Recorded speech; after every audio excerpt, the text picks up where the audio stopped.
Welcome back to my channel. पिछले part में आप लोगों ने सुना था सीजन ने विंग को इन्फॉर्म किया था कि लैंसन को किसी ने फंसाया है उसकी बेटी के नाम पर। उसे ऐसे कह के फंसाया है कि उसकी बेटी उसके पास है और लैंसन भी एक मेंटल पर्सन की तरह कुछ ना सोचते हुए वो उसके पीछे भागा था उसकी कॉन्टैक्ट पर। तभी विंग कहता है आपकी बात मैं समझ गई कि लैंसन को फंसाया था, एक जाल था जिसमें लैंसन फंस गया। पर आप ये बताइए वो लोग चाहता क्या है। तभी सीजन कुछ ना कहते हुए वो एक रूम की तरफ जाता है और सीजन के पीछे पीछे विंग भी जाता है। सीजन जब उस रूम को खोल के अंदर जाता है और विंग जब उस रूम को देखता है, विंग पूरी तरीके से शॉक्ड हो गया था। विंग कहता है ये सब क्या है। सीजन कहता है मैं एक साइंटिस्ट हूँ। सीजन कहता है ना तो मैं एक माफिया हूँ और ना ही तो मैं कोई गुंडे हूँ, मैं एक साइंटिस्ट हूँ। तो विंग कहता है क्या आप एक साइंटिस्ट हो। तभी सीजन कहता है हाँ। सीजन कहता है दरअसल 5 साल पहले हमारी कंट्री में, मैं इस कंट्री का पर्सन नहीं हूँ, हमारी कंट्री अलग है। 5 साल पहले हमारी कंट्री के लोग अचानक बीमार पड़ने लगे। एक साथ कई लोग मर रहे थे, हर रोज़ कोई ना कोई मर रहे थे। हमारी कंट्री जैसे कब्रिस्तान बन गया था। पर मैं एक साइंटिस्ट हूँ, जब मैंने रिसर्च किया तो पता चला ये कोई नॉर्मल बीमारी नहीं है, एक वायरस है जो सोचा समझा चाल है और हवाओं में इस वायरस को छोड़ा गया था एक हवा की तरह। और ये वायरस छोड़ने वाला और कोई नहीं है, ये चाइना के लोग हैं। और काफ़ी टाइम लग गया मुझे इस वायरस का एंटीडोट निकालने के लिए। जब मैंने इसका तोड़ निकाल लिया फाइनली, हमारी कंट्री के लोग को मैं बचाने की कोशिश कर रहा था तो चाइना वाले लोगों को पता चल गया। तो उस लोगों को पता चल गया कि मैंने इसका एंटीडोट निकाला है और तब से वो लोग मेरे पीछे पड़ा है, मुझे ढूंढ रहा था। और मुझे पता है अगर मुझे छुपना है तो मुझे इसी कंट्री में छुपना है, क्योंकि इस कंट्री में तो नहीं ढूंढेगा, वो हर एक कंट्री को ढूंढेगा।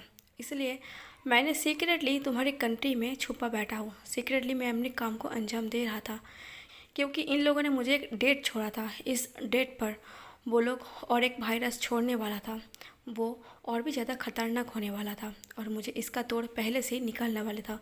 और वो वायरस क्या था मुझे पता करने के लिए भी मुझे यहाँ रहना ज़रूरी था और मैं इस काम को सीक्रेटली अंजाम दे रहा था। यहाँ अगर मुझे सीक्रेट रहना है तो मुझे एक माफिया की तरह रहना पड़ेगा।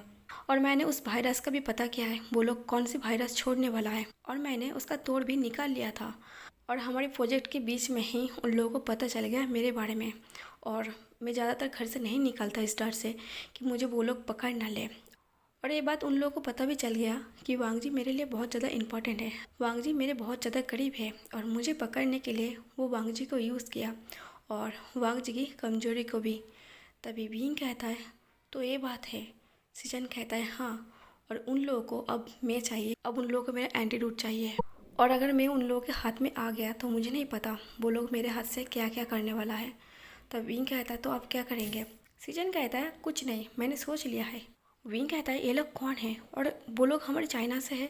सीजन कहता है हाँ, उनका नाम है मेंग्याओ। सीजन कहता है मैं सीधा जाऊँगा, कोई सीक्रेट काम नहीं रहेगा, अब जो होगा आमने सामने होगा, ओपनली होगा। मैं मेंग्याओ के पास जाऊँगा और जाके सब कुछ ख़त्म कर दूँगा। विंग कहता है इसका मतलब क्या है। सीजन कहता है मुझे पता है, मेरा अंत टाइम आ चुका है, मैं उसे जान से ख़त्म कर दूंगा। इसके लिए मेरा जान भी देना पड़े मुझे कोई रिग्रेट नहीं है। अगर वो ख़त्म हो जाएगा तो सारी मसला हल हो जाएगा। उसके बाद मैं ज़िंदा रहूँ या मर जाऊँ कोई फ़र्क नहीं पड़ता, पर मैं वांगजू को कुछ होने नहीं दूंगा। ऐसा कह के सीजन कहता है मैं तुम्हें एक काम देना चाहता हूँ, मुझे पता नहीं वो वायरस छोड़ दे या फिर ना छोड़ दे, बस मेरा जो एंटीट्यूड है तुम इसे पास रख लो, ये बहुत काम आएगा। और तुम मेरा जिलने का ख्याल रखना, और कुछ भी हो जाए मैं तुम्हारे हस्बैंड को तुम्हारे पास वापस ज़रूर लौटा दूंगा। तभी विंग कहता है पर मैं आपको अकेला नहीं छोड़ूंगा, मैं भी आपके साथ जाऊंगा। वहाँ मेरा हस्बैंड है, वहाँ मेरा लैंसन है, मैं ऐसे घर में चुपचाप नहीं बैठ सकता। सीजन कहता है विंग वहाँ बहुत सारा खतरा है, तुम उन लोगों के साथ नहीं लड़ सकते। तभी विंग कहता है कुछ भी हो जाए मैं वांग जी को तो वहाँ अकेला नहीं छोड़ सकता ना, मैं उसके पास जाऊँगा, उसे बचाऊँगा। तभी सीजन कहता है हम सब हैं उसे बचाने के लिए। विंग कहता है हाँ, पर फिर भी घर में अकेला बैठने से तो अच्छा है मैं आप लोगों के साथ चलूँ। सीजन कई बार मना करता है विंग को साथ चलने के लिए, पर विंग नहीं सुनता। विंग सीजन के साथ चला जाता है। जब विंग सीजन के साथ चला गया था तब जिल्लिंग यहाँ बैठ के रो रहा था, क्योंकि जिल्लिंग को सच पता था होने के लिए कुछ भी हो सकता है। शायद हो सकता है उसकी सीजन का, उसका लैंड का और उसकी हस्बैंड विंग वापस ना भी आ सकता है। क्योंकि कुछ भी पहले से तय नहीं था, सब कुछ ऐसे ही अचानक हो गया था। उन लोगों ने कुछ भी प्लान नहीं किया था। बस सीजन ने ये सोच लिया था आज कुछ भी हो जाए सब कुछ ख़त्म करना है और वांग जी को वहाँ से बचा कर लाना है और विंग के पास वापस करना है। और जिनलिंग बस यही सोच के रो रहा था, शायद उसकी ज़िंदगी में अब सब कुछ ख़त्म होने वाला है। और यही सब सोचते हुए जिनलिंग रो रहा था। जिनलिंग कुछ नहीं कर सकता था क्योंकि जिनलिंग अभी एक 17 साल का लड़का है और वो अभी छोटा है और वो चाहे भी तो वो अपनी सीजन अंकल की मदद नहीं कर सकता और उसके लड़का भी वहाँ पर फंसा हुआ है, उसे भी बचाना जरूरी है। और बस यही वजह है। और सीजन को भी एक कदम अचानक लेना पड़ा था। सीजन के पास कोई प्लानिंग नहीं था। सीजन ने बस ठान लिया था वहाँ जाना है और सबको जान से मारना है और इसके लिए चाहे उसका जान भी चले जाए और उसका पूरा गैंग ख़त्म हो जाए तो इसमें भी कोई बड़ी बात नहीं है, क्योंकि आज के बाद शायद सब कुछ ख़त्म हो जाएगा उस मिंग्याओ का खेल। ये सोचते हुए सीजन ने बिना सोचे समझे वो मिंग्याओ की एरिया तक चला गया था। और सच कहो तो मिंग्याओ ने सीजन के पास कोई रास्ता भी नहीं छोड़ा था। मिंग्याओ ने बस एक कॉल करके सीजन से एक कहा था उसने जो वायरस का तोड़ निकाला है या तो उसे वापस करे या फिर वांग जी का लाश वो उसे वापस करे। और सीजन नहीं चाहता उसकी गलती की वजह से या फिर उसकी जीत की वजह से वांग जी की जान चली जाए, क्योंकि वांग जी को बचाना जरूरी है। उसने ज़िंदगी में सब कुछ खोया है और अब सीजन उसके साथ कुछ भी ऐसा गलत काम नहीं कर सकता, पर उसे अपनी कंट्री भी सेव करना है। और यही सब सोचते हुए सीजन बिना सोचे समझे बिना कुछ प्लानिंग की वो मिंग्याओ की एरिया तक चला गया था। मिंग्याओ की एरिया पर जाते ही सीजन और सीजन के पूरे गैंग के लोग सारी जगह को घेर लिया था और सीक्रेटली सब लोग एक दूसरे के ऊपर गोली बरसा रहा था वहाँ पर। और मिंग्याओ अपने कैबिन में बैठ के वो सब कैमरा में आराम से बैठ के देख रहा था और वहाँ पर बार चल रहा था। मिंग्याओ के लोग भी मर रहा था और सीजन के लोग भी मर रहा था, क्योंकि दोनों तरफ से लोगों ने ठान लिया था जान लेना है या तो फिर जान देना है। जब सब लोग एक दूसरे के ऊपर गोली चला रहे थे तब वांग जी को पता चल गया था कि उसकी सीजन का यहाँ पर आ चुका है। जितना सब लोग एक दूसरे के ऊपर गोली चला रहा था उतना सीजन के लोग वो मिंग्याओ की एरिया तक घुस रहा था। ऐसा करते हुए सीजन के 1% वो वांग जी के रूम तक चला जाता है। जब वो पर्सन उस रूम के अंदर जाता है जिस रूम में वांग जी बैठा हुआ था, वो पर्सन थोड़े टाइम के लिए शॉक्ड हो जाता है और अपने 2 कदम पीछे ले लेता है, क्योंकि वांग जी को एक चेयर के साथ बांध के रखा था और उसके बॉडी पर टाइम बम लगा हुआ था। और उस पर्सन को समझ में नहीं आ रहा था वो अभी क्या करे, क्योंकि बम ब्लास्ट होने में बस 15 मिनट बाकी रह गया था। वांग जी उस पर्सन को कहता है तुम लोग यहाँ क्यों आए, एक काम करो तुम सीजन गा को लेके यहाँ से चले जाओ। तभी वो पर्सन कहता है नहीं, हम ऐसे नहीं कर सकते, हम आपको बचाने के लिए आए हैं। तभी लैंसन कहता है तुम लोगों ने गलत काम किया है और सीजन का यहाँ पर क्यों आए, हमारे प्लान कामयाब होने में बस 15 दिन बाकी रह गया था। ये लोग अगर मुझे मार देते तो मार देते, तुम लोगों ने मेरे लिए इतना क्यों सोचे, क्यों यहाँ पर आए। तभी वो पर्सन कहता है अगर हम नहीं आते तो आपके हस्बैंड जरूर आ जाते। तभी वांग जी कहता है तुम क्या कहने की कोशिश कर रही हो। तभी वो पर्सन कहता है हमारे साथ आपके हस्बैंड भी आए हुए हैं। तभी लैंसन और भी ज़्यादा हैरान हो जाता है और कहता है क्या तुम लोगों ने मेरे हस्बैंड को लेकर आए, मतलब विंग को। वो पर्सन कहता है हाँ, हमने काफ़ी मना किया है पर वो नहीं सुने। तभी विंग कहता है एक तो तुम लोग यहाँ पर आकर गलती किया है और ऊपर से तुम लोग विंग को लेकर आए। तुम लोगों ने मेरी वजह से, सिर्फ एक पर्सन की वजह से सब लोगों ने अपनी जान दांव पर लगा दी, ऊपर से सीजनगा की कंट्री। तुम लोग सोच रही हो ये लोग अगर मुझे मार दे तो ऐसी कोई बड़ी बात नहीं था। वांग जी अपनी बात को कंटिन्यू कर रहा था और तभी विंग आ जाता है। विंग आते ही लैंसन को देख के थोड़ा शॉक्ड हो जाता है, क्योंकि विंग को भी वो टाइम बम दिखाई दे रहा था। विंग जल्दी से लैंसन के सामने घुटनों पर बैठ जाता है और लैंसन के हाथ को खोलने लगता है। तभी वांग जी सिर्फ विंग की तरफ देख रहा था और जल्दी से विंग वांग जी का हाथ को खोल के उस टाइम बम को देखने लगता है। जैसे ही विंग टच करने जाता उस टाइम बम को, लैंसन मना कर देता है। लैंसन कहता है उसे टच मत करो। लैंसन के कहने पर विंग टच नहीं करता, पर विंग उसे देखने की कोशिश कर रहा था आखिर वो इस टाइम बम को डिस्ट्रॉय कैसे करे। तभी वांग जी अपने टेंस भरी लुक के साथ विंग की तरफ देखने लगता है और कहता है विंग तुम यहाँ क्यों आए। तभी विंग कुछ नहीं कहता, वो बस टाइम बम को देख रहा था कि आखिर इसके साथ क्या किया जाए। जब विंग कुछ नहीं कह रहा था तब वांग जी फिर से कहता है विंग तुम यहाँ क्यों आए। तभी विंग लैंसन को चुप करने की इशारा करता है और कहता है तुम चुप रहो, मैं इसे देखने की कोशिश कर रही हूँ, आखिर हम इसके साथ क्या कर सकते हैं। तभी विंग उस पर्सन को कहता है क्या तुम लोगों के पास ऐसा कोई इंसान है जो इस टाइम बम को डिस्ट्रॉय कर सके। तभी वांग जी कहता है विंग पहली बात ये डिस्ट्रॉय नहीं होगा, इस टाइम बम की रिमोट सिर्फ मिंग्याओ के पास है और ये कोई मामूली सा टाइम बम नहीं है जो 2 तार कटने से टाइम बम डिस्ट्रॉय हो जाएगा।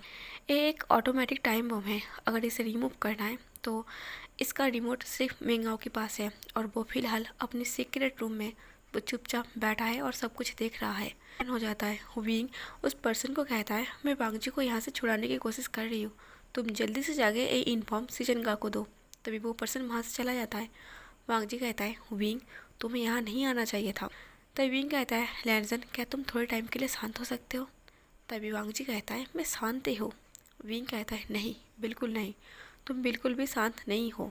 तभी लैंसन कहता है, मैं शांत कैसे हो सकता हूँ, तुम यहाँ पर क्यों आए, यहाँ पर कितना खतरा है तुम देख रही हो, और ये सब तुम्हारे लिए आसान नहीं है, तुम लोगों के ऊपर गोली नहीं चला सकते। तभी विंग वांगजी के पास आता है और वांगजी की दोनों तरफ चिक्स पर हाथ रखते हुए कहता है, मैं अपने हस्बैंड के लिए कुछ भी कर सकता हूँ, मैं क्या कर सकता हूँ क्या नहीं कर सकता मुझे कुछ नहीं पता, मुझे बस पता है मेरा हस्बैंड मेरा प्यार यहाँ पर फंसा है और मुझे यहाँ से छुड़ाना है उसे, मुझे और कोई चीज़ से मतलब नहीं है। जब विंग और वांगजी एक दूसरे से बात कर रहा था और इधर सीजन को दिखाया जाता है, वो पर्सन छुपते छुपाते हुए जब सीजन के पास जाता है तब एक पर्सन उस पर्सन के ऊपर गोली मार देता है, जिसकी वजह से वो गोली बैक साइड पर लगता है और वो घायल हो जाता है।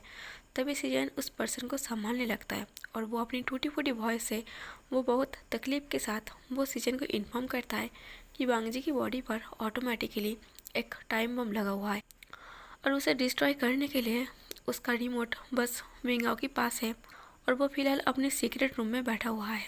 सीजन को पता है मेंगाओ उसे कहाँ मिलेगा, क्योंकि सीजन और मेंगाओ काफ़ी पुराना दोस्त है। उस पर्सन की बात सुन के सीजन कहता है, तुम अपने आप को संभालो, मुझे जल्दी से जाना होगा क्योंकि टाइम हाथ से निकल रही है।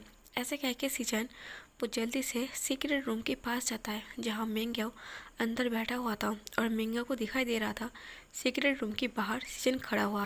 मेंगाओ रिमोट की मदद से वो उस सीक्रेट रूम के दरवाजे को खोलता है और सीजन साइलेंसली उस सीक्रेट रूम के अंदर चला जाता है। जब सीजन अंदर जाता है मेंगाओ कहता है, सीजन तुम यहाँ आ गए। तभी सीजन कहता है, अगर इतना मुश्किल खड़ी करोगे तो मुझे तो आना ही है। मेंगाओ कहता है, चलो तुमने मान तो ली कि मैं मुश्किल खड़ी करने में माहिर हूँ। सीजन कहता है, मेंगाओ ये सब छोड़ दो। मेंगाओ कहता है, नहीं किसके लिए छोड़ूं, तुम्हारे लिए। सीजन कहता है, किसी के लिए भी नहीं, आम इंसान के लिए, तुम आम इंसान को हार्म पहुंचा रही हो और वो मैं बर्दाश्त नहीं कर सकता। मेंगाओ कहता है, इसीलिए तो कर रहा हूँ ताकि तुम्हें बर्दाश्त ना हो, तुम्हें गुस्सा आए, तुम्हें मुझसे नफरत हो। सीजन कहता है, मेंगाओ ये सब करके तुम्हें क्या मिलेगा। मेंगाओ कहता है, तुम्हें उन सब से मतलब नहीं होना चाहिए। सीजन कहता है, हाँ मुझे यकीन नहीं होता कि तुम जैसे इंसान से मैंने कभी प्यार किया था। मेंगाओ कहता है, तुम मुझसे प्यार करते थे, ये बात तुम्हें अब तक याद है, बड़ी हैरानी की बात है। सीजन कहता है, मुझे नहीं पता तुम्हें याद है या नहीं है, पर मुझे याद है। मेंगाओ कहता है, इतनी मीठी बात करके मुझे मत फंसाओ, मैं तुम्हारी बातों पर नहीं आने वाला। सीजन कहता है, ये तुम्हें फंसाने के लिए नहीं है, मुझे लगता है आज मेरा आखिरी दिन है तो मैंने बता दिया कि मुझे आज भी याद है तुम जैसे इंसान से मैंने कभी प्यार किया था और ये मेरी सबसे बड़ी गलती है। सीजन कहता है, और मैं आज जो हूँ बस तुम्हारी वजह से हूँ। सीजन कहता है, अगर बदला लेना ही है तो मुझसे लो, आम इंसानों के साथ क्यों ले रही हो। तभी मेंगाओ कहता है, तुम्हें याद भी है ना तुम्हारी कंट्री में जब मैं गया था, तुम्हारी कंट्री के लोग बड़े ही बेरहम हैं, लोगों ने मिलके मेरे मॉम डैड को मार दिया, उन लोगों की वजह से मैंने अपने मॉम डैड को खो दिया। सीजन कहता है, मेंगाओ बड़ी हैरानी की बात है, तुम कोई छोटे बच्चे नहीं हो, वो कौन लोग थे तुम्हें पता नहीं है और वो कौन है तुम्हें ये भी पता नहीं है, और इस वजह से तुम मेरी कंट्री की सारे इंसानों को मारने पर तुले हो। मेंगाओ कहता है, क्योंकि मुझे पता नहीं है वो लोग कौन है, बस मुझे पता है वो लोग तुम्हारी कंट्री के हैं और इसीलिए मुझे तुम्हारी कंट्री की हर एक इंसान को मारना है, भले तुम उस कंट्री में रहो, तुम भी मर जाओ।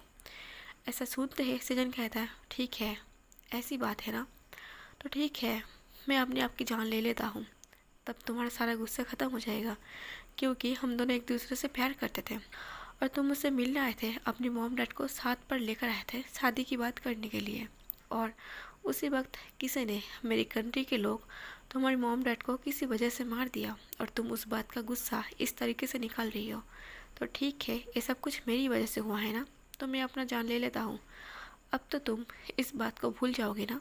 मेंगाओ कहता है, नहीं तुम्हारा जान लेकर मैं क्या करूँगा? मेरा मतलब पूरा नहीं होगा। मुझे तुम्हारे देश की हर एक इंसान को मारना है। मुझे तुम्हारी देश को ख़त्म करना है। अगर तुम इस काम में मेरे साथ देते हो तो ठीक है, नहीं तो मैं तुम्हारी जान की भी परवाह नहीं करूँगा। सृजन कहता है, मैं जीते जी ऐसा नहीं होने दूँगा। ऐसा कह के सृजन कहता है, मुझे वो रिमोट दो जो वांगजी की बॉडी पर टाइम बम लगा के रखा है तुमने। मुझे वो डिस्ट्रॉय करना है। तभी मिंग्यो कहता है, क्या तुमने मुझे पागल समझ के रखा है? सृजन कहता है, नहीं, तुम तो बिल्कुल पागल नहीं हो सकते। बस इतना कहना है, तुम चाहते थे कि मैं तुम्हारे पास आ जाऊं और तुम मेरी मदद से कुछ भी कर सकते हो। ऐसे कई सारा वायरस तुम तैयार कर सकते हो, तो इसलिए मैं तुम्हारे पास हूँ। एकदम देखो, तुम्हारे सीक्रेट रूम में हूँ। तुम मेरे साथ कुछ भी कर सकते हो या फिर मुझसे कुछ भी करा सकते हो। बस बदले में मुझे ये चाहिए कि वांगजी की जो टाइम बम है तुम उसे डिस्ट्रॉय करो। यह कहता है, बात कुछ समझ में नहीं आया, मुझे कुछ खटका लग रही है। तुम इतना आसानी से कैसे मान गए? तभी सृजन कहता है, तुम तो यही चाहते थे ना, मैं तुम्हारे सामने हूँ, तुम्हारे पास खड़ा हूँ, तुम कुछ भी करो। मैं अपने सारे लोगों को यहाँ से भेज दूँगा, वांगजी को भी यहाँ से भेज दूँगा, और उसके बाद तुम मेरे साथ जो चाहे कर सकते हो। सृजन की बात सुन के मिंग्यो वैसा ही करता है। अचानक लैंसन की बॉडी पर जो टाइम बम लगा हुआ था उसका टाइम रुक जाता है। इसका मतलब विंग समझ जाता है कि सृजन गन ने वो काम करके दिखाया है।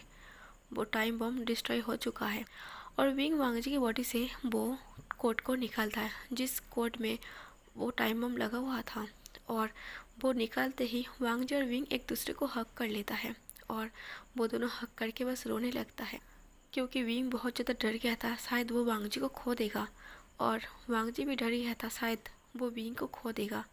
हाँ, वो दोनों एक साथ नहीं रहता। वांगजी विंग को माफ़ नहीं करना चाहता, पर वो दोनों अब भी एक दूसरे की फिक्र करता है। वो दोनों अभी भी एक दूसरे से प्यार करता है। और जब वो दोनों एक दूसरे को हक करके रो रहा था, सृजन बहुत सारी चीज़ें वो कैमरा में देख रहा था जो मिंग्यो की सीक्रेट रूम पर लगा हुआ था। वो सब कुछ देख रहा था। जब सृजन वांगजी को और विंग को ऐसे हालात में देखता है, सृजन की आंखों में थोड़ा नमी आ जाता है, क्योंकि दो प्यार करने वाला अब एक हो गया था। और शायद सृजन के मन में अभी भी मिंग्यो के लिए प्यार है।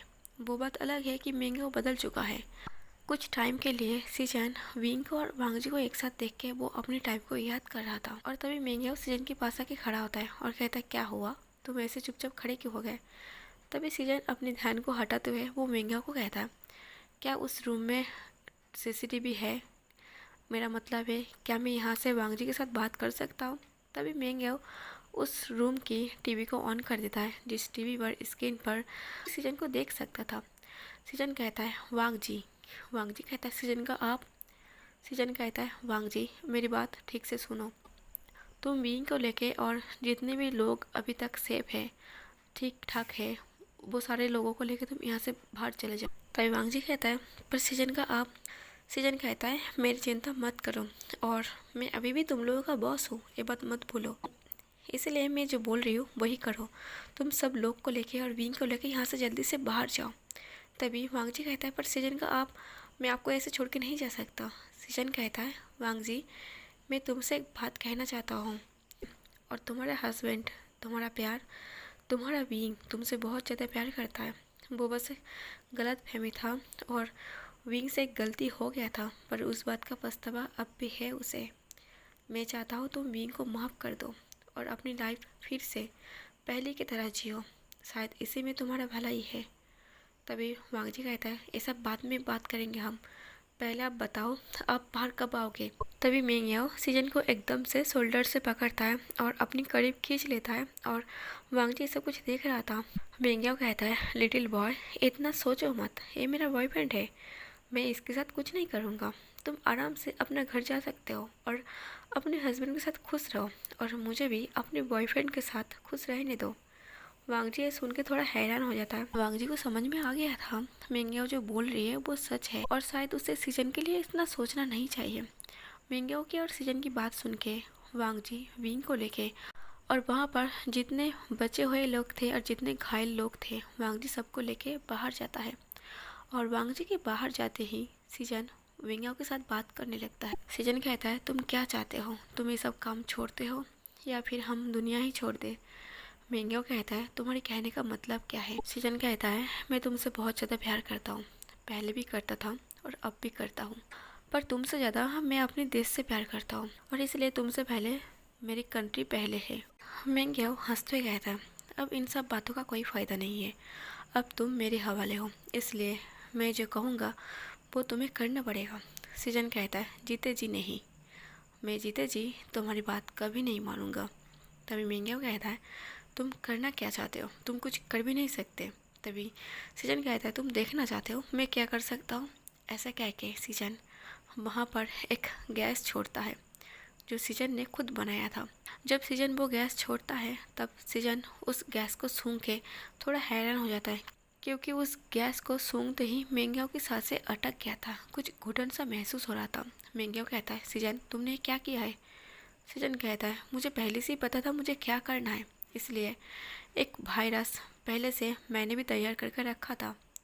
अगर ये वायरस हवाओं में छोड़ा जाए, हर एक इंसान 24 घंटे में घुटन जैसे महसूस होगा और वो वहीं पर उसका डेथ हो जाएगा। तो तुम सोच रही हो, जो पूरी कंट्री को ख़त्म करने की दम रखता है वो एक रूम के अंदर मैंने छोड़ दिया है।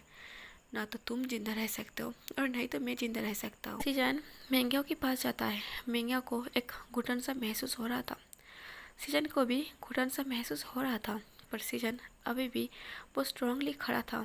वो मेंग्याओ को हक कर लेता है और कहता है, मुझे माफ़ कर देना, मैं तुम्हें ऐसे नहीं छोड़ सकता। अगर मैंने तुम्हें छोड़ दिया तो तुम मेरी कंट्री को नहीं छोड़ोगे और मैं तुम्हें मार के मैं खुद नहीं जिंदा रह सकता, इसलिए हम दोनों को मारना पड़ेगा।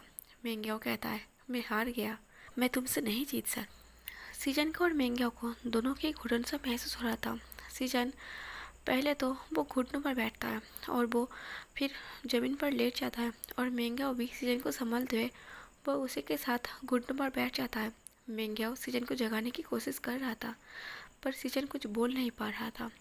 सीजन अपनी टूटी फूटी वॉइस में और काफ़ी तकलीफ के साथ वो मेंग्याओ से कहता है, तुम्हें पता है तुम मुझे बहुत पसंद थे, तुम एक इनोसेंट बॉय थे और तुम्हारी इनोसेंट फेस से मुझे बहुत ज़्यादा प्यार आ गया था।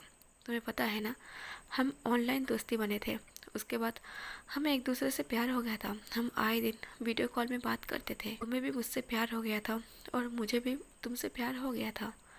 और जब हम दोनों फर्स्ट टाइम मिले थे, हम दोनों बस एक दूसरे को देखते रह गए थे। मुझे लगा था फ्यूचर में मैं तुमसे शादी करूँगा, हम दोनों हैप्पीली जिएंगे, पर मुझे नहीं पता था फ्यूचर में हमारे साथ ऐसा होगा। मुझे नहीं पता था फ्यूचर में ऐसा कुछ होगा जिसकी वजह से तुम्हारी जान लेना पड़ेगा मुझे, और मुझे मेरा खुद की, मैं तो तुम्हारे साथ जीना चाहता था। मेंग्याओ कुछ नहीं कह पाता, मेंग्याओ की आंखों से आंसू बह रहा था। मेंग्याओ सीजन की चेस्ट पर अपनी सर रख देता है और कहता है, मुझे भी पता नहीं था कि फ्यूचर में मुझे इतना बुरा काम करना पड़ेगा। मेंग्याओ कहता है, सीजन तुम्हें पता है मैं तुमसे अब भी प्यार करता हूँ। वो बात अलग है कि मैं तुमसे बदला लेना चाहता था, मैं तुम्हारे हाथ से बुरा काम करवाना चाहता था, पर मैं मजबूर था। पर इतने टाइम में मेंग्याओ देखता है सीजन उसकी बात का आंसर नहीं कर रहा। मेंग्याओ बार बार सीजन को बुला रहा था। मेंग्याओ देखता है सीजन अब इस दुनिया में नहीं है, वो अपना दम तोड़ चुका है, वो अब सांस नहीं ले रही है। ये देख के मेंग्याओ बहुत ज़ोर से चीख के रोने लगता है।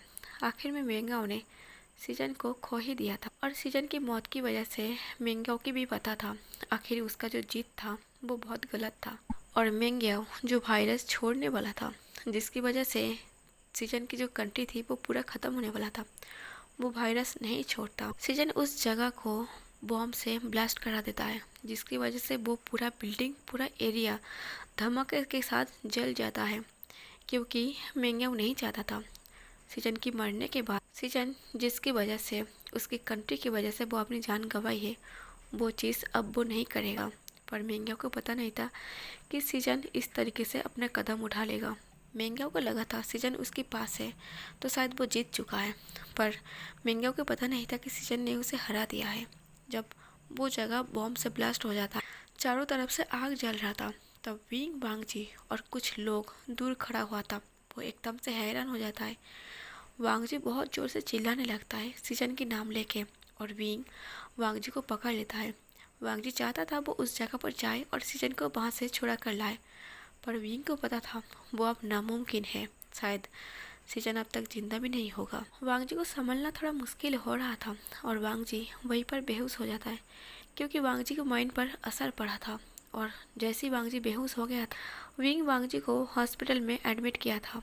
जब वांगजी को हॉस्पिटल में एडमिट किया था डॉक्टर ने विंग को ये इन्फॉर्म किया था कि वांगजी कोमा में चला गया है, क्योंकि वो जगह जब ब्लास्ट हुआ था और उसकी माइंड पर असर पड़ा की वजह से वांगजी कोमा में चला गया है। एक हफ्ते बाद वांगजी कोमा से बाहर आता है और वांगजी अभी पूरी तरीके से ठीक नहीं था, इसलिए वांगजी को होश आने में कम से कम 3 दिन लग गया था। 3 दिन बाद जब वांगजी अपनी होश में आता है, जब अपनी आंखें खोलता है, वांगजी की आंखों के सामने विंग खड़ा था।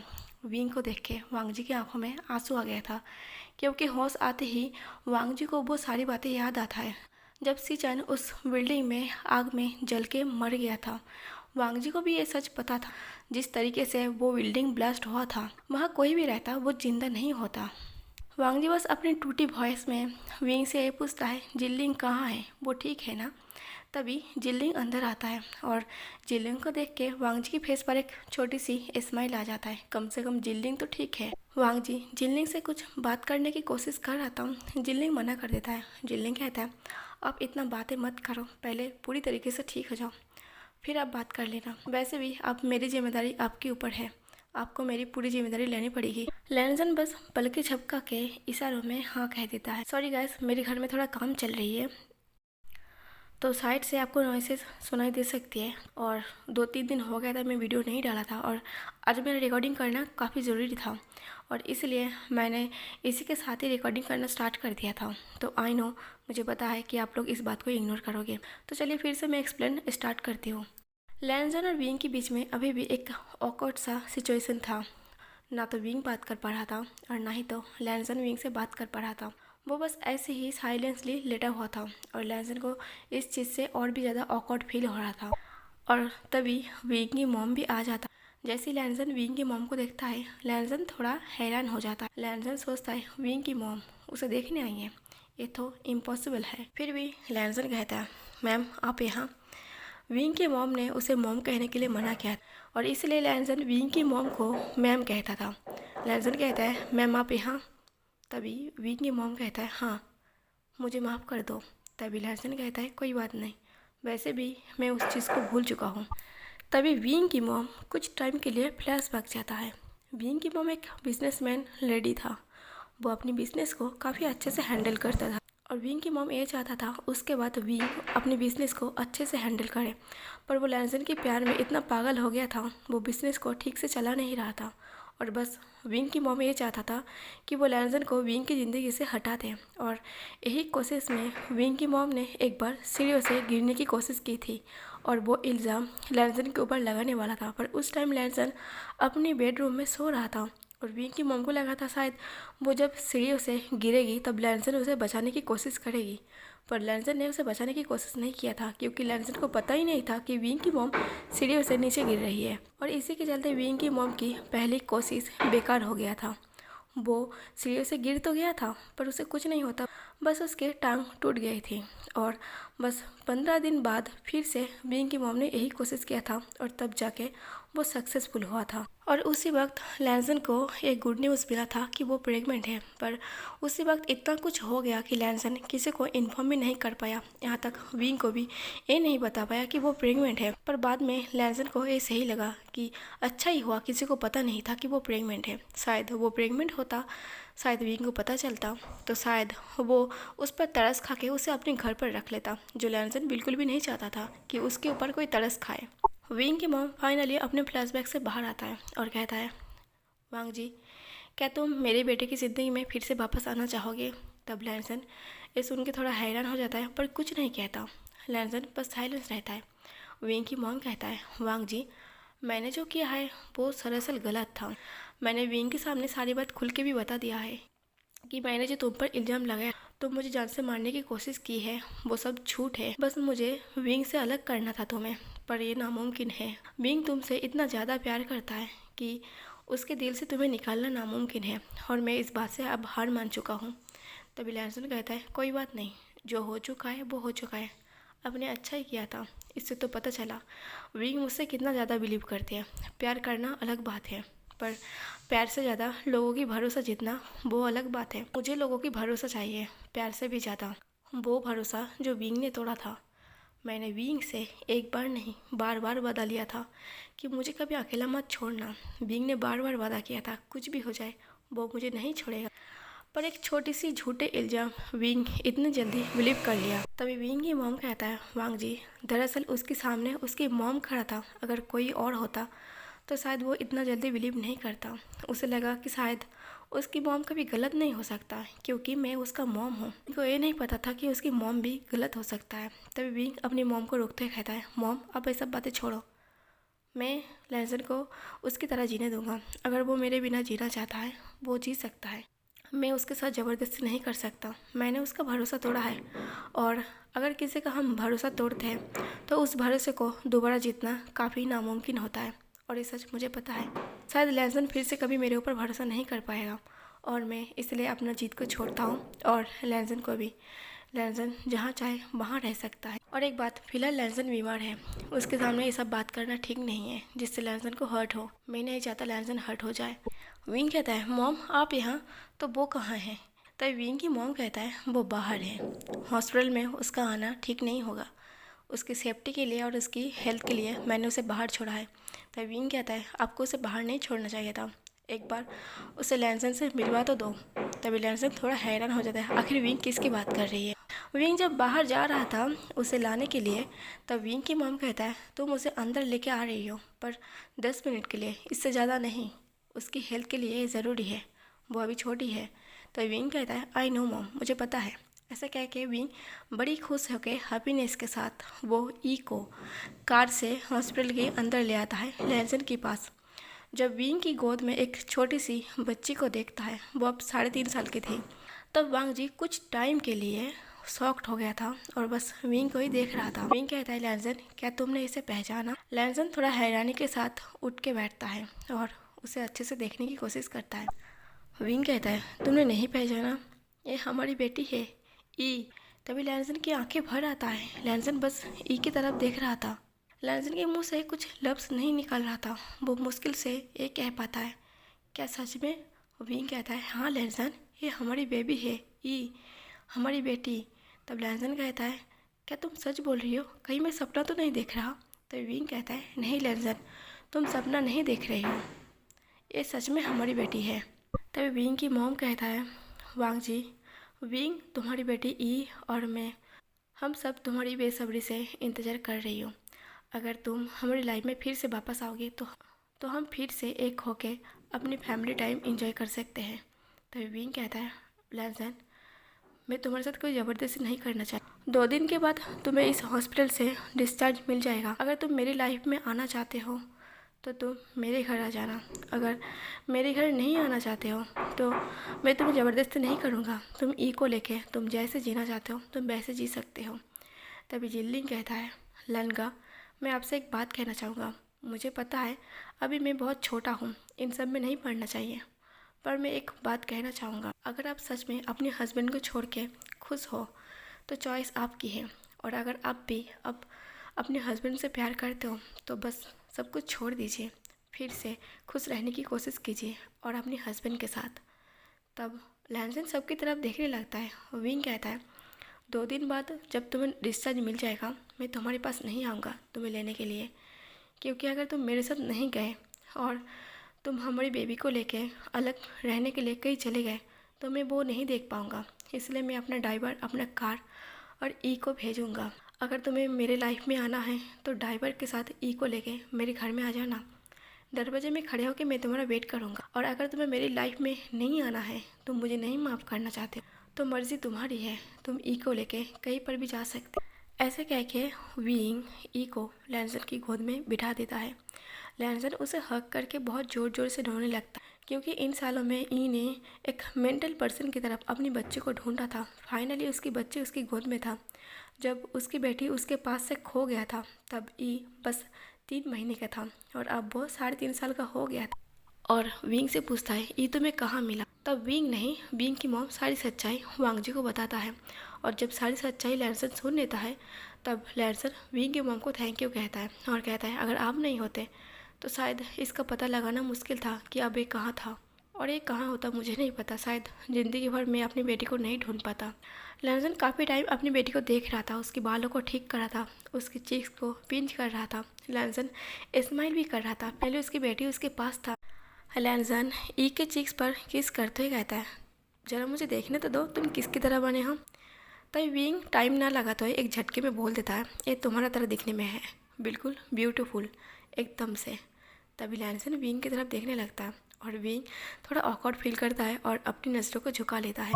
तभी ई एक बार विंग की तरफ देखता है और एक बार लैंसन की तरफ देखता है, फिर जिलिंग की तरफ देखता है और फिर उसकी ग्रैंड मदर की तरफ देखने लगता है।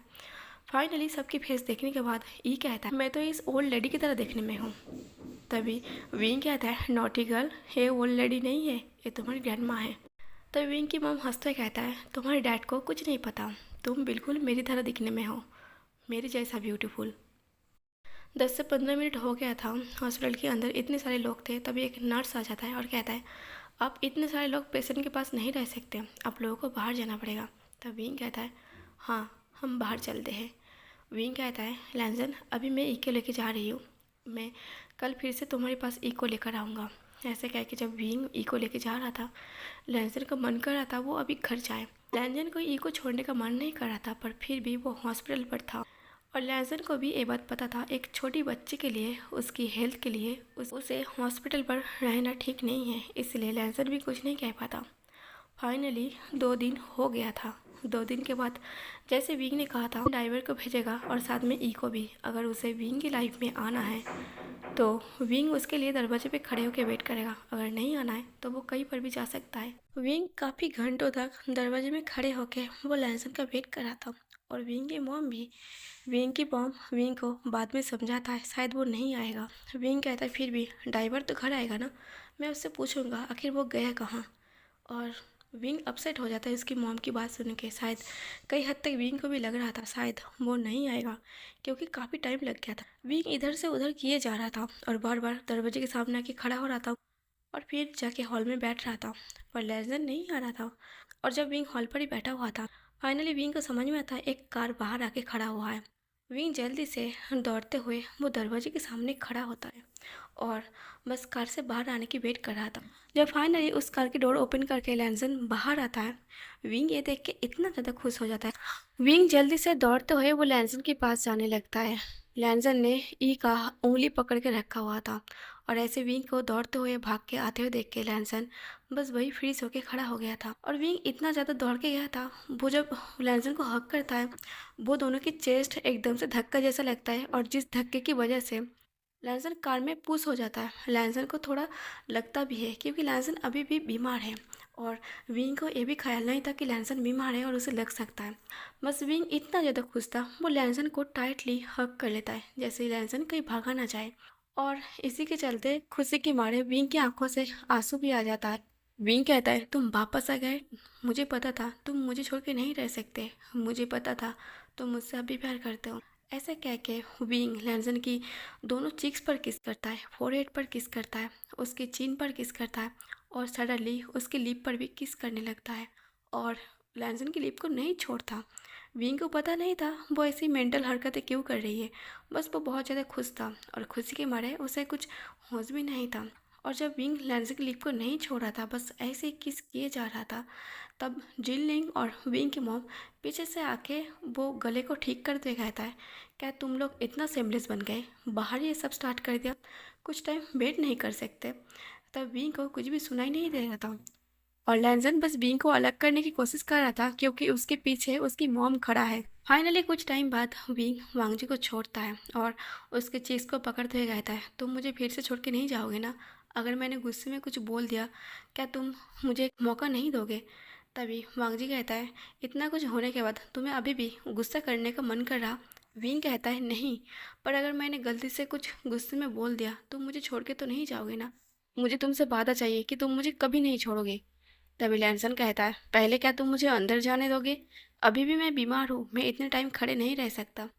तब विंग कहता है, ओह सॉरी, मैं भूल गया था। ऐसे कह के विंग लैंसन को कैरी कर लेता है और लैंसन जो ई का उंगली पकड़ के रखा था वो उंगली छूट जाता है। विंग कहता है, सॉरी ई, मैं तुमसे बाद में बात करता हूँ। विंग कुछ टाइम के लिए अपनी बेटी से सॉरी कहता है और विंग कहता है, मॉम आप ई का ख्याल रखो, मैं वांगजू को अपनी बेडरूम में लेकर जा रही हूँ। ठीक, ऐसे कह के विंग वांगजू को कैरी करते हुए उसकी बेडरूम तक ले जा रहा था। तब लैंसन कहता है, विंग क्या तुम पागल हो चुके हो? तुमने मुझे ऐसे कैरी क्यों किया है? और तुम्हारी मॉम भी था वहाँ पर। विंग सीढ़ियाँ चढ़ रहा था। विंग कहता है, मैंने इसलिए तुम्हें कैरी किया है क्योंकि तुम बीमार हो। तुमने ही कहा ना तुम अभी बीमार हो, इतने टाइम खड़े नहीं रह सकते, तो तुम चल के और सीढ़ियाँ चढ़ के कैसे ऊपर जा सकते थे? इसलिए मैंने तुम्हें कैरी किया है। और ऐसी बात करते हुए वो दोनों बेडरूम तक पहुंच जाता है। विंग कैरिंग के साथ उसे बेडरूम में सुलाता है और वहीं पर विंग भी लेट जाता है क्योंकि विंग को वांगजी को छोड़ने का मन नहीं कर रहा था। विंग वांगजी का हाथ पकड़ते हुए कहता है, तुम मुझसे वादा करो, अगर मैं कभी तुम पर गुस्सा हो जाता हूँ तो तुम मुझे नहीं छोड़ोगे। लैसन कहता है, मैंने अभी तो वादा किया था ना। विंग कहता है, पर मुझे फिर से वादा चाहिए, मैं तुम्हें छोड़ के नहीं रह सकता। मैं तुमसे बहुत ज़्यादा प्यार करता हूँ, तुम्हें भी पता है। बस मैंने उस टाइम बिलीव नहीं किया था और इस वजह से हम इतने साल अलग रहे। मैं नहीं चाहता मैं फिर से अलग रहूं। मैं तुम्हें एक पल के लिए भी नहीं छोड़ना चाहता। तभी लैंसन कहता है, मुझे तुम्हारा प्यार समझ में आ चुका है, अब मैं तुम्हें अकेला कभी नहीं छोड़ूंगा।